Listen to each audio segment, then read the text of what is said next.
And dozens of commuters for the second day running are still stranded at Wa-Sawla-Bole highway following the torrential rains in the area that broke the banks of the Dole River. The only option for the stranded commuters are two canoes that can ferry them from one end to the other at a fare of some 10 Ghana cedis, excluding luggages and their charges. Upper West Regional Correspondent Rafiq Salam, who travelled to the area, reports that there is some spontaneous increase in transport fares as passengers who wish to travel along the route need to do a detour of an extra 200 kilometers to reach their destinations. The 12-hour Sunday rain came in torrents. Its intensity has never been seen in the enclave for decades. The effect is catastrophic and of monumental proportion. The Dole River, that has not been desilted for over 2 decades, broke its banks as a result of the violent floods and cut the highway into 2 equal halves. Maze of commuters got stranded on both sides of the highway. The well-compacted gravel-sealed bitumen was completely washed off, leaving only the skeleton of the concrete bridge. There was no human casualties, but farms closer to the waterways were destroyed.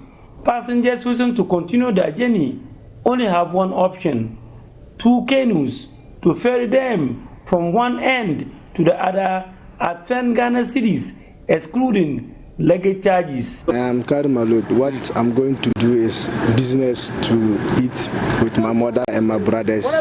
So it's very difficult to cross. So where's the vehicle for you to pass with? No vehicle. We are using just some small ship to cross to Bole. A ship from where to where? Bole. Ship? Where's the ship? There is no ship there. However, if you are faint-hearted and have phobia for the water that is about the size of half a football field, you have to take a detour of about 200 kilometers from either Sola through Fufusu Junction and Tachiman or the vice versa. Communication lines were also destroyed by the floods.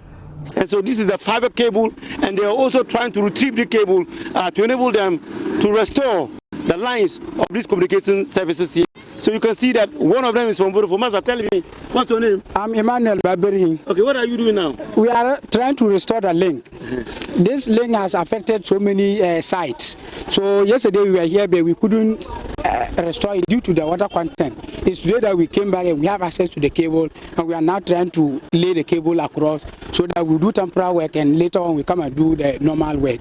Savannah Regional Minister Said Jibril Mwazu, accompanied by his opposite number from the Upper West region, Dr. Hafiz bin Sali, visited the affected area to get first-hand information with a view to fixing it. Somewhere in 1993, and since then we've been doing spot improvements on the road, but the major works have not been done. But so far we've seen that the level of destruction is something that we have to take seriously, and also to make sure that we get the road more travel very, very soon. Ourselves, but even before coming here, we had made contacts with the road minister, the chief director, the chief executive of the Ghana Highway Authority to ensure that we get a speedy remedy to what has happened. The Upper West region is severely hit.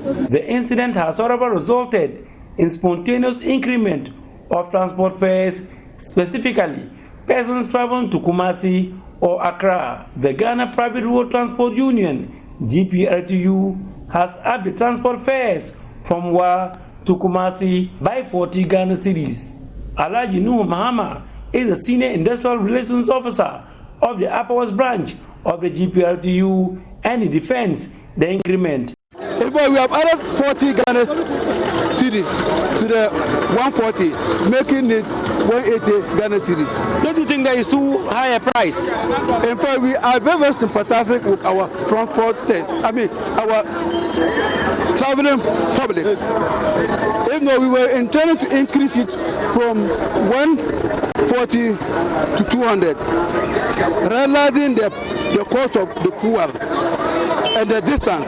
But we said we have to be very sympathetic with them, so we reduced it to 40 instead of 50. For the VIP buses traveling to Accra, they have only done an increment of 20 Ghana cedis.